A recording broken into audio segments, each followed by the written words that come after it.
Ez a Dinamit Podcast, egy olyan tér, ahol a hallgatók hiteles emberektől hallhatnak olyan sikertörténeteket, amelyek révén kevésbé lesz számukra ijesztő az előttük álló jövő, illetve inspirációt tudnak meríteni a beszélgetésekből.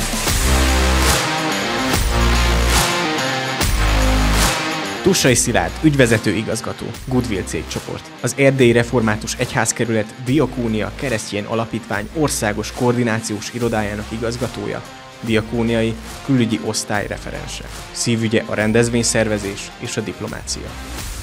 Sziasztok, ez itt a Dinamit Podcast utolsó része ebből az évadból. Mai vendégem Tussai Szilárd. Szia, Szili! Sziasztok, és szia, Dávid! Megkértelek téged is, hogy hozz egy tárgyat, ez most már hagyomány ebben a műsorban. Kérlek, mutasd be, hogy mi ez a tárgy. Több tárgyat hoztam igazából. Az első az a határidőnaplóm lenne egyértelműen, és most már azért hagytam a telefont előttünk, mert 2 éve digitalizálódtam én is annyira, hogy a határidőnaplomat mindig valahol kellett hordani magam után táskában vagy valahol, és telefonon vezettem a határidőnaplómat. Egyszerűen abból élek, és azt hiszem, hogy ha valamire szükségem van, akkor rögtön rá tudjak nézni, akkor mindig, ami a kezemben van, az a telefon, és a telefonról tudom megnézni. Úgyhogy ez az egyik tárgy. Folytassam a következővel is? Igen. A másik pedig az első Dinamiton ezzel a csokornyakkendővel voltam bemondó. Azt hiszem, azóta nem is használtam, mert hogy egy ilyen türkisz színű csokornyakkendőt nem volt alkalom, ahova fölvegyem, de azóta is megtartottam és őrzöm. Nagyon stílusos. Köszi szépen. Hát akkor csapjunk is bele. Az első kérdésem az, hogy milyen volt a középiskolás Szilárd? Milyen elképzelései, tervei voltak? Mi akart lenni, hogyha nagy lesz? Változott többször. Szerintem nagyon sok személy így van vele. Az első az nagyon érdekelt a történelem. Talán abban az időszakban történelem tanár szerettem volna lenni. Aztán az 1-2 éven belül változott, és átment egy ilyen egyházi irányba, és lelkészség volt a következő. Aztán politikus, úgyhogy ezek így haladtak, és aztán egyik se lett. Bár mindenikhez lett közön, politikához is, egyházhoz is, történelem, azt hiszem, hogy nem maradhat ki egyikből sem. De hogy így alakult a középiskolákban az, hogy mi szeretnék lenni, ha nagy leszek. És mi hozott arra a döntésre végül, hogy a kommunikáció szakot választ Kolozsváron? Ugye én mindig Kolozsváron éltem, ott is születtem, és sokan mondják, hogy így nem voltam igazából egyetemista sem, inkluzív a feleségem mindig erről azt mondja, hogy én nem is tudom, milyen az igazi egyetemista élet, mert hogy otthon éltem. Ettől eltekintve én azt hiszem, hogy egy nagyon jó egyetemi időszakot tudhatok kolozsváriként Kolozsváron. Hát ugye 12. osztályban, amikor a beiratkozás, gondolkodás, hova menjünk, akkor nagyon ott volt ez a politológia, és a Bábesbolyai Tudományegyetemnek a kommunikáció, közkapcsolatok szaka az, ahova végül is beiratkoztam, de ott van politológia és meg van média szak is, vagy akkor ez volt, ez a 3. És valamiért volt egy ilyen belső érzésem, hogy mégis egy kommunikációsból lehet még politikus, de egy politológusból kommunikációs lehet, hogy nehezebb, vagy ki tudja, hogy ez hogy fog alakulni, és akkor 12-ben volt egy ilyen belső érzésem, ami szerint inkább a kommunikációra iratkoztam, meg amúgy is a kommunikáció abban az időszakban egy ilyen, mondjam így, trendi kezdett lenni. Még kis évfolyam voltunk mi is, tehát hogy igazából azóta már sokkal nagyobb évfolyamok végeztek, mi még kevesen voltunk, és ezért amúgy külön hálás vagyok, hogy még kis csoport voltunk, és a másik, amúgy beiratkoztam egyszerre földrajzturizmusra, tehát 2 helyre iratkoztam, és azt mondtam, hogy nem, hogy lássuk, mi lesz. Ebből az lett, hogy jó, akkor ahova bejutok ingyenes. Így próbáltam magamnak ilyen pontokat felállítani, hogy mi szerint fogom eldönteni. Ugye földrajz, történelem, ez amúgy is szerettem, és egy hobbim, és gyakorlatilag úgy érettségiztem történelemből, hogy az előttem levő csajnak megoldottam a földrajz térképet is, mert amikor meglátta a térképet, akkor nem erre számított, sírni kezdett, és diktáltam hátul, hogy melyik ország, még nagyon élveztem ezeket a térképes feladatokat. Úgyhogy nagyon vonzott, és mindig érdekelt a történelem, földrajz, mindig a térképek nézegettem, ugye a térkép alakulása gyakorlatilag a történelem során. És azt mondtam, hogy jó, ahova bejutok ingyenesre, az lesz a végső. Bejutottam mind a 2 helyre ingyenesre, láss csodát. Elég jól sikerült az érettségi magas médiával, és még én sem számítottam erre.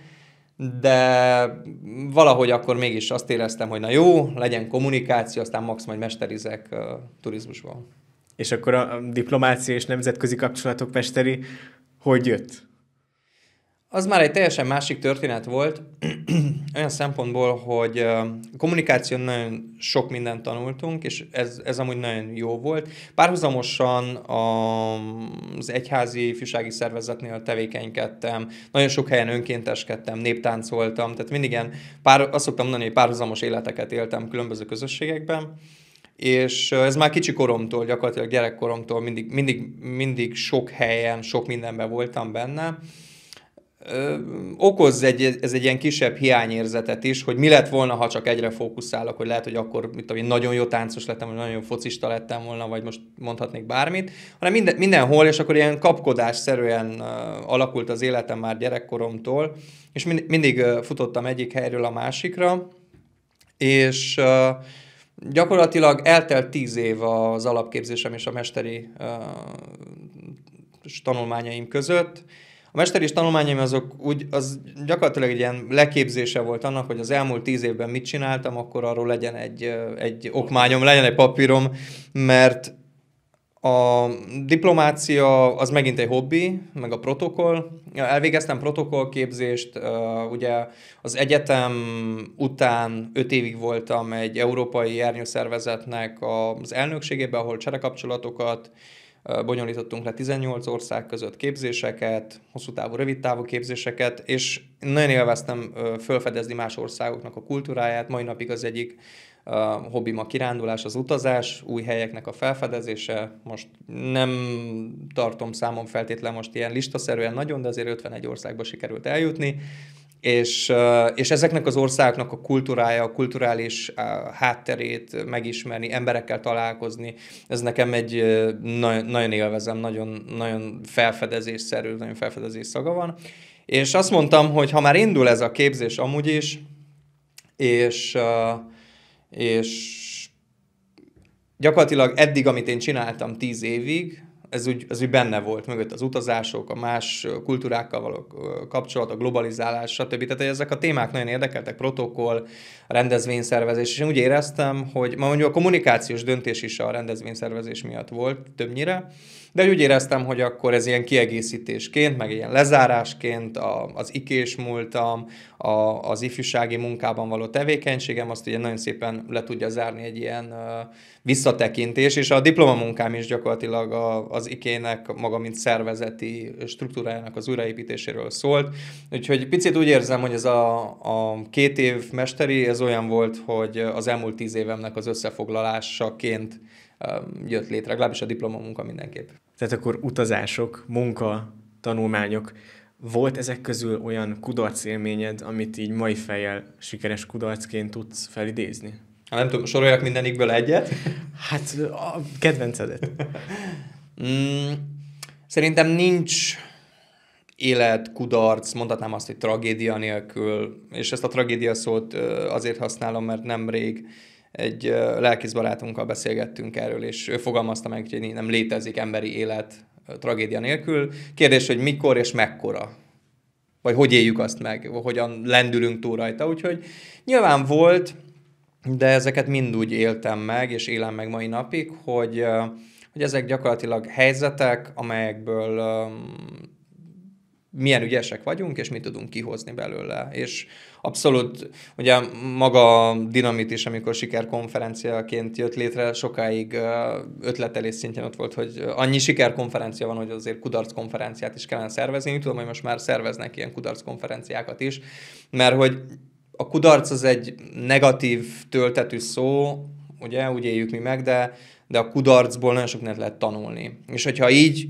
nézed ezt az oldalát, azt mondod, hogy mit tanultál, és mit változtatott ez az életen, akkor tud hasznos lenni a kudarc. És szerintem az én életemben mindenik kudarc hasznos volt, sőt, sokszor, amikor emberekkel beszélgetek, és a kudarcról mondják, hogy fú, ez nem sikerült, az nem sikerült, és milyen rossz, és milyen nehéz, akkor azon szoktam gondolkozni, hogy az életemben én folyamatosan mindent úgy fogok fel, hogy nem volt ilyen, hogy akkor fú, meg kéne legyek ilyet, vagy mikor lesz ilyen, vagy mikor következik be egy ilyen történet az életünkbe.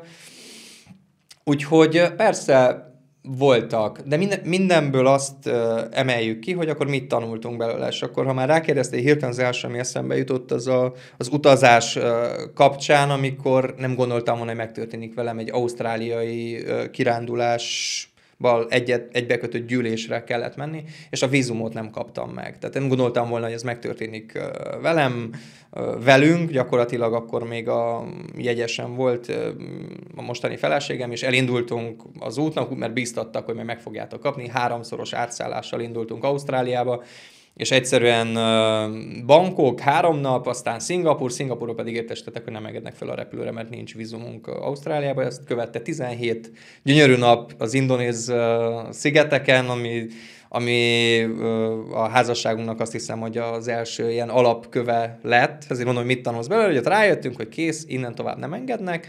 Most vagy leüljük itt, és kihasználjunk, kimaxoljuk ezt a 17 napot is itt együtt eltöltjük, és hazamegyünk majd, vagy pedig ott nyilván attól még minden nap hívtam a konzulátust, meg mindenki külügyminisztériumon keresztül, meg a svájci bevándorlásra, meg mindenki próbálta intézni a bejutásunkat. Na, hát 80 plusz meghívottból 21 nehányan nem kaptunk vízumot, tiszta értelmetlenül, tehát hogy Olaszország, tehát nem csak ilyen veszélyeztetett, a veszélyesnek számított afrikai országokból, vagy közel-keleti országokból nem engedtek be képviselőket, hanem egyszerűen random szúrta ki a gép, és egyszerűen nem engedett be. Úgyhogy ez megélhetném kudarcként, tényleg úgy jöttünk haza, hogy azt mondtam, hogy akkor megyek vissza Ausztráliába, magán meghívót kapok, ez azóta puhult egyértelműen, de hogy van ilyen, és tényleg ott abban a helyzetben az a kulcskérdés, hogy ez az egész, ez hogy állsz hozzá. Tehát hogy tényleg én is éreztem, néztem az ablakból, hogy a repülő felszáll, és elmegy, ami rajta kellett volna üljünk, és akkor ott realizáltam azt, hogy ez elment, ez kész.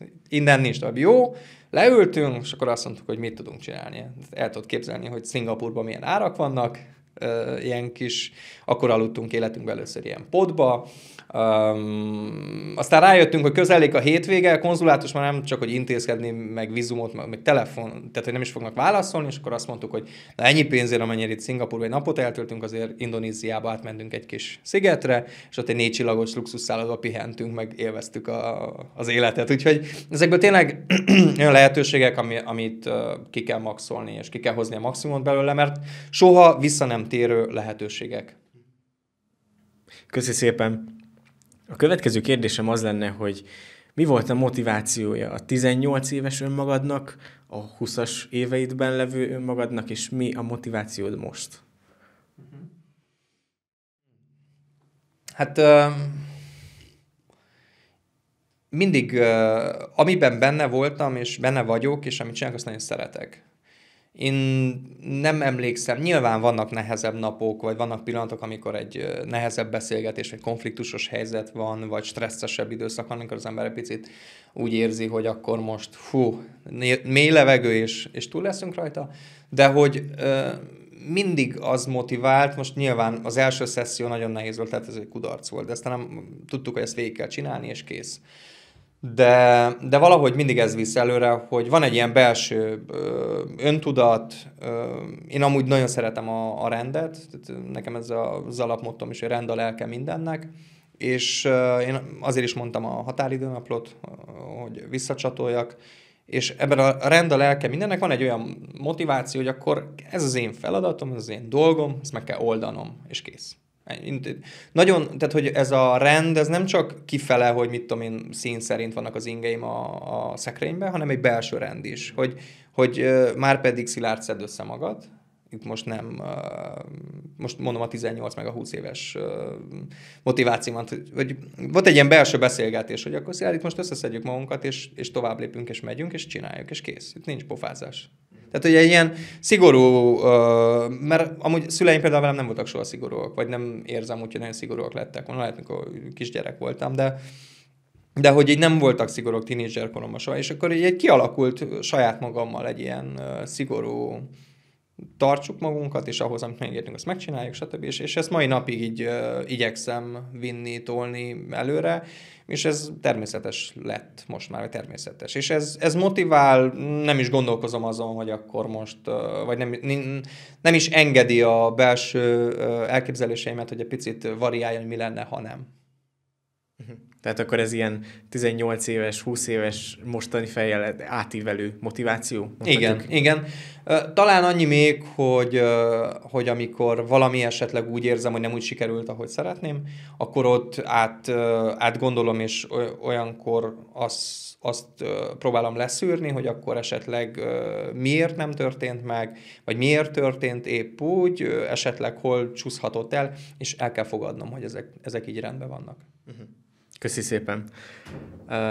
Munkakarriered során, egyetem után volt lehetőséged külföldre költözni? Vagy áthelyezni a stabil pontodat külföldre? Lett volna többször konkrét is, meghívás alapú is, továbbtanulási lehetőség Egyesült Államoktól Európáig bárhova. Lokálpatriótának tartom magam, viszont sajnálom, hogy maga például az Erasmus adta lehetőségekkel én hosszú távot nem éltem meg, mint lehetőség. És nagyon sokáig, hogy mondjam így, szélszeztem, vagy árultam ezt a lehetőséget diákoknak, fiataloknak, hogy menjenek Erasmusozni, és olyan jól adtam el, hogy soha senki nem jött rá, hogy én nem vettem részt Erasmus programba. Egyszer egy diák kérdezte meg az utolsó padból, hogy bocsi, te voltál valaha? Azt mondtam, hogy nagyon jó a kérdés. Nem voltam soha, de azt, amit láttam, tapasztaltam, szerveztünk, az azt mondja, hogy ez rendben van. Szóval nem voltam soha, ha visszatekerném az időt, akkor lehet, hogy mennék, de amúgy nem bánom annyira, hogy most mit hagytam ki. Gyakorlatilag ez az Erasmusos történet szinte velünk egyszerre indult, tehát hogy én ott még az elejét fogtam ki, és gyakorlatilag amikor a csúcspontján volt, akkor mehettem volna, de valahogy annyi volt az itthoni szervezés, nyári program, annyira kötött tevékenység volt, egyik jött a másik után, programszerűen, naptárszerűen, hogy így nem láttam, hogy akkor most mi történt volna, ha én például azokat kihagyom, és itt hagyom, és elmegyek. De most mondjam így, hogy kudarcban a siker, hogy sikerült nagyon sok fiatalt eljutatni, tanulni Dániába, Európába, az Egyesült Államokba, kijuttatni gyakorlatilag. Tehát, hogy lobbizni és dolgozni azokkal a szervezetekkel, akik ott fogadták, akik támogatták, tehát, hogy ilyen szempontból mondjam így, hogy kompenzáltam ezt a részét. És milyen tanácsokat adnál a fiataloknak, akik szintén fontolóra veszik azt, hogy itthon maradjanak, mind a szakmai karrierük, mind a vállalkozásuk kapcsán? Mert tudtam, szerint te vállalkozol, benne vagy ebbe a szférában is.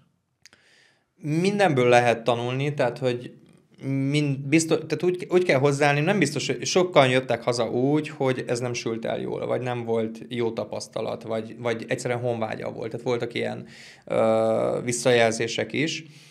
És én mindig azt mondtam, hogy jó, de hogy akkor legalább megtanultad, legalább volt egy olyan önismereti részed, amit te fölismerted saját magadban, hogy neked nem megy máshol élni, vagy más kulturális közegben élni, mozogni.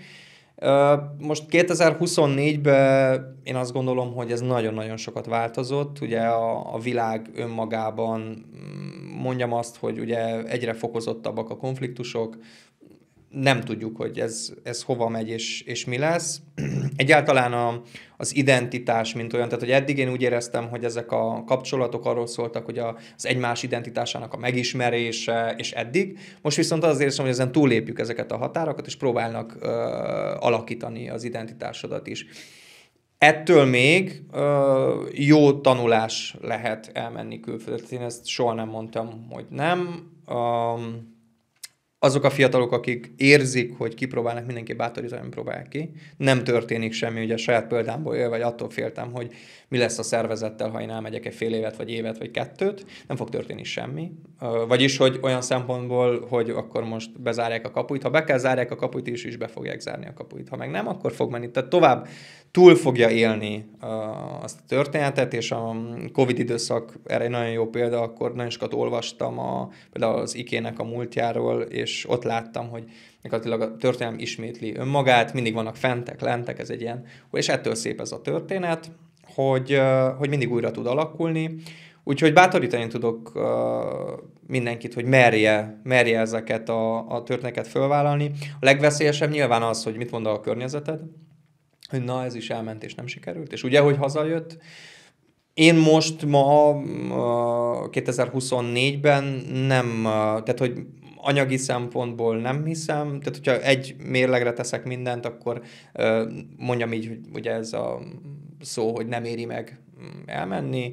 Én amúgy ez a másik, hogy hol érzed jól magad. Én nagyon jól érzem magam Kolozsváron, Erdélyben, Kárpát-medencében, mondjam azt, hogy Romániában, így ahogy van az összes bajával és kihívásával és mindennel. Én szeretek itt élni, én jól érzem magam itt, és azt hiszem, hogy ez a legfontosabb. Nyilván közben az életünknek vannak különböző stációi, hogy egyetemista, stb. Mindig más-más dolgokat keresel, és kereső emberek vagyunk, és ez teljesen rendben van. Ebben a keresésben jó az, ha néha a komfortzónából picit kilépsz. Na, ilyen volt mondjuk, amikor eljutottunk Indiába, vagy ilyen volt ez az ausztráliás történet. Ott a komfortzónán kívül ott voltunk ketten, több ezer kilométerre, Szingapurban egy reptéren, puff. Tehát ez egy komfortzónán kívüli helyzet, amikor meg kell oldjad kevés pénzből, stb. És megoldottuk. Szóval én arra bátorítom, hogy aki úgy érzi, hogy próbálja ki, már csak azért, hogy ne bánj. És hogyha úgy döntesz, hogy mégsem, akkor viszont tedd túl magad rajta belül, és ne erről szóljon az életed, hogy mi lett volna, ha. Tehát, hogy ezt el kell engedni. Ez egy döntés, ami alapján vagy igen, vagy nem. A másik pedig visszatérek oda, hogy ne legyen szégyen az, vagy ez nem szégyen kérdése, hogy most éltem 2 évet Angliában, nem jött össze, vagy 10, és hazajövök, és mit mond a város, mit mond a falu, mit mond a szomszéd, kit érdekel, te életed egy van belőle, azt úgy éled, ahogy neked jól esik, és hasznos tud lenni. És ezzel mondom, hogy nagyon erős kell legyen ez a belső hang, ez a belső beszélgetés, ami nyilván nem így történik, hogy én most elmondtam ebben az 1 perc, 10 másodpercben, hanem kell dolgozni rajta. Köszi szépen. És most pedig lassan áttérnék az IKÉS éveidre, és kíváncsi vagyok, hogy mi volt a szerepe az IKÉ-nek abban, hogy te fejlődj, mint ember, és mint szakember. Egyértelműen az identitásomat formálta, és formálja mai napig. Tehát minden, amit csinálok, az gyakorlatilag az én vagyok, az te vagy, mint ember. És ettől különbözünk egymástól. Úgyhogy az IKÉ-ben ugye én helyi csoportot, Kolozsváron, Farkas utcában nőttem fel, egy helyi csoportot vezettem, aztán városi szinten kezdtünk el szervezni programokat, és engem a rendezvényszervezés nagyon vonzott, nagyon szerettem a rendezvényeket, és gyakorlatilag az IKÉ-nek egy tagcsoportjaként figyeltek föl rám, és hívtak be fesztivált szervezni. Megszerettem, odaragadtam, vonzott a történet, és nagyon érdekes, hogy az akkori énem, mint olyan, ugye akkor végeztem egyetemet, stb. Dolgoztam kommunikációs szakemberként, politikai kampányokon voltunk túl, tehát hogy Tőkés László EP kampánya, meg stb. Tehát ezeket így végig Kelemen Hunornak az első kampánya, különben nyilván sofőrként, de ez egy nagyon jó történet volt, nagyon jó tanulási folyamat. És akkor azt mondtam, hogy na mégsem, tehát hogy jól döntöttem 12-ben ezek szerint, mint beigazolta az idő, és mindig az idő igazolja be ezeket a kérdéseket, hogy akkor inkább az egyház fele, tehát hogy mégis ez ugye volt a gondolat, hogy akkor ha visszafele megyünk, hogy politológusból, tehát kommunikáció lett, politológus akartam lenni, politikus, aztán előtte a lelkészi pálya, úgyhogy akkor az egyházhoz kerültem vissza, mint világi személy, tehát nem végeztem teológiát, és egyszerűen megszerettem, volt egy ilyen belső mozgatórugója az egésznek, és a szervezés alatt, meg amúgy is ugye a kolozsvári 12 csoportot, ahogy szerveztük a programokat, azt láttuk, hogy ezt lehetne, vagy azt éreztük, hogy ezt lehetne országos szintre kiterjeszteni, ez egy új gondolkodás, egy új forma. Nyilván nem kell mindig föltalálni a meleg vizet, ha egyszer már föltalálták, ott volt, megpróbálták régebb gyakorlatilag, hogy struktúrát újra élesztettünk, átszerveztük, és ezen dolgoztunk nagyon sokat, nagyon sok utazással járt, nagyon sok embert ismertem, meg nagyon sok emberrel léptem kapcsolatba, ott kaptam hideget is, meleget is, mindenféle, tehát hogy az úgy nevelt magával, ez egy 10 éves történet most már. És 10 éves történetben az olyan természetes lett. Tehát nem volt kérdés, hogy egy évből, ami 365 nap, én 180-at úton voltam, vagy nem voltam otthon. Most ez csökkent 120-ra, de hát van 2 gyerekem, meg családom, úgyhogy ez ilyen. Dolgozom lefele ezeket a számokat, vagy viszem magammal őket is. De hogy tényleg voltak ilyen rekordok, hogy szinte 200 napot elértem, hogy nem voltam ott, és ez mind az átszervezés ideje volt. Rengeteget utaztam, rengeteg gyűlés, konferencia, szervezés, ami viszont formált az identitásomat. Tehát, hogy tényleg az lettem, aki vagyok, ezek által. Köszi szépen. Jön egy nehéz kérdés. Ha ki kellene emelj egy pontot, ami a legmeghatározóbb ikés emléked, vagy ikés pillanatod, akkor mi lenne ez? Most, ami először eszembe jut, az a 2012-es fesztiválon, én ott ismertem meg a feleségemet. Nem tudtuk akkor még, hogy feleségem lesz, és én tudtam, de ő nem hiszi. Walkie-talkie-ba szólalt bele, egy baleset történt, ő elsősegélyezett, baleset történt, és hívott, hogy menjünk, vigyük. Ez az egyedüli baleset, hál' Istennek a fesztiválon, egy kislány a kezére ejtett egy követ. Úgyhogy ez mindig eszembe jut, és mindig elnevetjük. Találtunk közös fotót is ezen a fesztiválon, úgyhogy nem figyelünk egymásra, de egy fotón rajta vagyunk.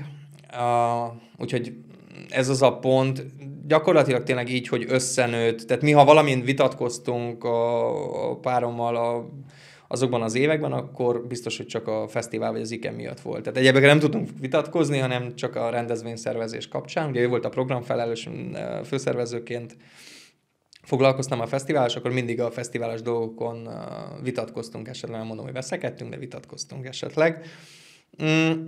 Ugyanakkor nekem mindenik fesztiválunk, ugye 2012, aztán jött 16, 18, 22, mindig azok a záró élmények, amikor együtt voltunk a csapattal, és együtt voltunk ezzel a közösséggel, azok adnak egy olyan belső meleg érzés, nem tudom ezt másképp elmagyarázni, amitől olyan jól érzed magad, és azt mondod, hogy hú, megérte, hogy nem aludtam csak 7 órát összesen, de hogy milyen jó, hogy ez így volt, és így van, és itt vagyunk. És ez igazából csak egy pillanat, mert maga a fesztivál alatt, tudod nagyon jól, a szervezőirodából nézzük végig, mindig megkérdezem, hogy milyen volt az előadás, mert nem tudom. Úgyhogy mindig onnan hallgatom, vagy nézem végig a rendezvényt, meg a számlák közül, meg az elhagyott számlák közül, és a kifizetetlen történetek mögül. De hogy az a záró pillanat tényleg az, ami azt mondja, hogy van értelme, és lesz értelme ezeknek a dolgoknak. Köszi szépen.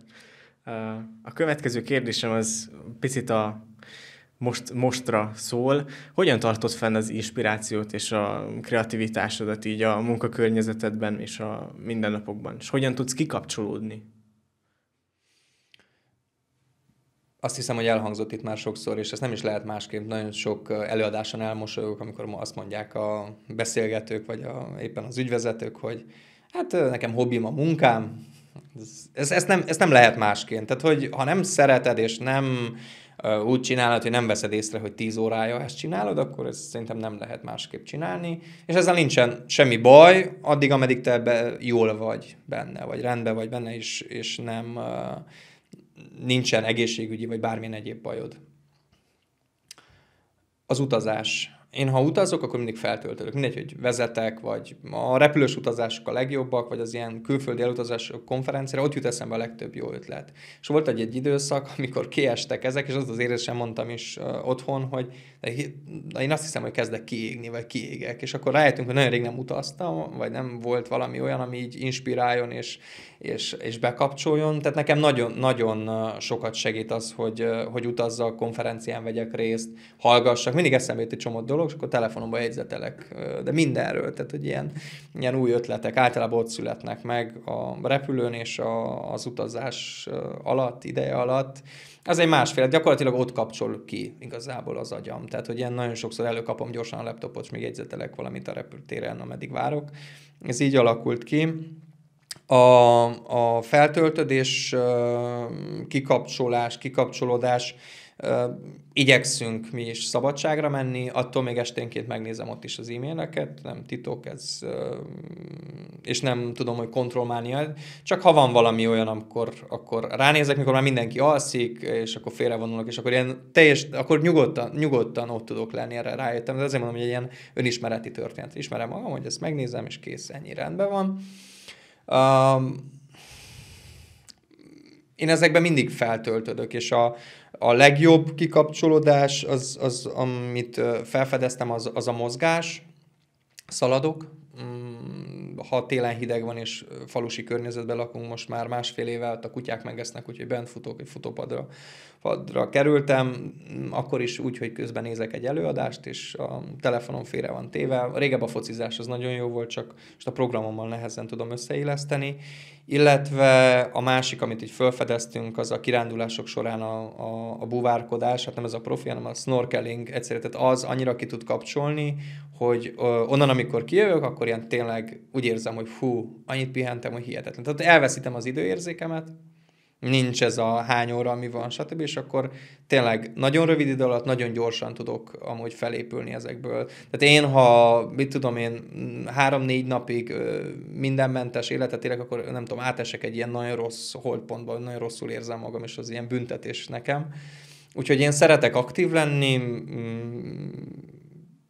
mindig azt érzem, hogy ha kiesek, akkor utána sokkal nehezebb utolérni saját magamat, mintha nem esnék ki, ezért szoktam néha ránézni, de ezeket is már úgy egyeztetem össze, hogy akkor, mit tudom én, városnézés, a többi után, amikor tényleg este mindenki elalszik, akkor lefekvés előtt én még gyorsan átfutom az itthoni dolgokat, és azzal lefekszem én is.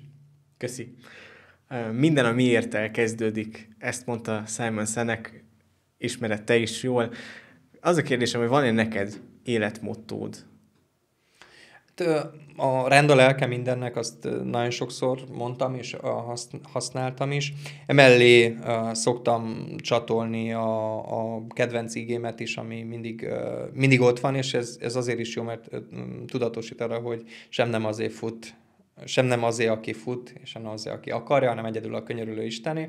Azért, hogy nagyon sokszor azt gondoljuk, hogy mi megtesszük a maximumot, és 100-120%-at tolunk bele, és ilyenkor a Pareto elvet kellene alkalmazni a 20% tevékenységből a 80%-os profit, hogy mondjam így, ilyen gazdasági kifejezéssel, hogy tényleg vannak helyzetek és dolgok, amiket el kell fogadjunk, hogy az úgy kell legyen, és az ő rendben van. Mindennek megvan a miértje, úgyhogy ebben a kettőben szoktam én saját magamnak egy ilyen irányt adni, és ez az a két, mondjam így, mottom, vagy életfelfogásom, ami szerint élek. És mi számodra a nagybetűs siker? Nagybetűs siker. Azt gondolom, hogy mindig a környezetet határoz meg az, hogyha te sikeres vagy. A környezetet, tehát, hogy te saját magadat kikiáltod sikeresnek, azt nem tudom milyen, nem is fura nekem egy ilyen megfogalmazás. Azt hiszem, hogy a környezetet kell beigazolja azt, hogy te sikeres vagy. És hogyha a nagybetűs sikerről beszélünk, akkor nekem az a nagybetűs siker, hogy válaszoljak egyenesen a kérdésre, hogy a környezetemben és a velem együtt tevékenykedő személyeknek a növekedése. Tehát én nagyon örülök annak, és mindig úgy szeretek dolgozni, nagyon csapatjátékos vagyok amúgy. Én nem gondolom azt magamról, hogyha valamilyen szervezetnek, vagy cégnek, vagy bárminek az élén voltam, vagy vagyok, akkor a teremben, vagy a vezetésben, vagy a szervező csapatban nem nálam kell legyen minden megoldás, nem én vagyok a legokosabb. Tehát ez mindig nagyon fontos, hogy itt a teremben azért vagyunk 10-en, vagyunk 16-on, az vagyunk 5-ön, hogy együtt oldjuk meg ezt a problémát. Kommunikáció nyilván, tiszta kommunikáció az első, de hogy meg kell tudjuk találni, és közösen. Tehát mindig a közösségben való megoldást látom, és én tényleg azt gondolom, hogy ez a csapat, akivel éppen valamit csinálok, mindegy, hogy céget vezetek, vagy ikét, vagy diakóniát, vagy mindegy, hogy mit csinálok, ez együtt növekszik, és látom azt, hogy fejlődik a mellettem levő, akkor én a sikernek élem meg. Köszi szépen. És akkor el is érkeztünk az utolsó kérdésemhez, és ez az lenne, hogy milyen terveid vannak a jövőre nézve, az itthon maradás során, a saját sikertörténeted továbbírása során, és hogyan tervezel tovább fejlődni ebben a kontextusban? Nem tervezünk elköltözni, tervszerűen. Viszont tehát az elmúlt 10 évben nagyon sok minden alakult előre láthatóan és előre láthatatlanul. És akkor most mondom, hogy miért. Ugye az IKEA-n belüli munkám, egyházon belüli munkám, azok valahogy így lépcsőszerűen fölfel egyre nagyobb rendezvények, egészen egy kerületi szintű a rendezvények lebonyolítása és megszervezése, köztársasági elnöki látogatás, meg stb. Viszont az, hogy az életemben voltam vállalkozó, ugye volt egy futrakunk a gyerekkori barátommal, az is egy ilyen tanulási folyamat volt, 3 évig tartott, nagyon sokat tanultunk belőle, de az is egy ilyen ötletként kipattant, startupként vállalkoztunk, kipróbáltuk, ment, mérlegre lehet tenni, nem veszítettük el a házat a fejünk fölül, nem is gazdagodtunk meg, de nem is ez a cél, viszont meggazdagodtunk információval, tudással, kapcsolatokkal, nagyon sok mindenvel. És erre biztatok mindenkit amúgy, hogy ez a cél, hogy bármilyen nehéz kimondani, és ugye a történet utólag igazolja be magát, de hogy ezeket a dolgokat ki kell próbálni. De hogy maga a 4 évvel ezelőtti történet, ugye a Goodwill-nak, a cégcsoportjának a vezetésére való felkérés, ez egy fejvadász cégtől jött, a látatlanból, a semmiből. Ezért zárom ezzel a gondolattal, hogy szerintem végeznünk kell, és akkor mondom magamról, tehát hogy én végzem a dolgomat, ott, ahol most vagyok, és abban a pillanatban, ha a környezetem beigazolja, hogy én jó vagyok abban, amit csinálok, akkor biztos vagyok benne, hogy meg fognak keresni. Ha nem, tehát én jól érzem magam, nem keresek most, sohasem keresek, én jól érzem magam, és arra fókuszálok, amit most csinálok. Viszont ha jön olyan megkeresés, ami nekem, a családomnak egy előrelépés, egy fejlődési lehetőség, egy akár próbáljuk ki, lássuk, mi lesz, akkor nem biztos, tehát nem hiszem, hogy nemet fogok mondani. Nyilván most több minden van, tehát hogy most azért látom az életemben azt a pontot, amikor már arról beszélgetünk, hogy a nagyobbik fiú most már óvodás, akkor jó, akkor az iskolával mi lesz, tehát hogy ezek így jönnek ilyen megkötésként, bár nagyon sokat beszélgetünk arról, hogy nem így kellene gondolkozzunk, hanem biztos, hogy lehetőség lehet nekik is esetleg mondjuk majd egy spanyol óvodába tanulni, most mondtam valamit. Ez attól függ tényleg, hogy a globális helyzet is hogy alakul, a világrend hogy alakul. Nekünk nagyon fontos ez az erdélyi magyar identitás. Mi úgy érezzük, hogy nem hiába születtünk ide.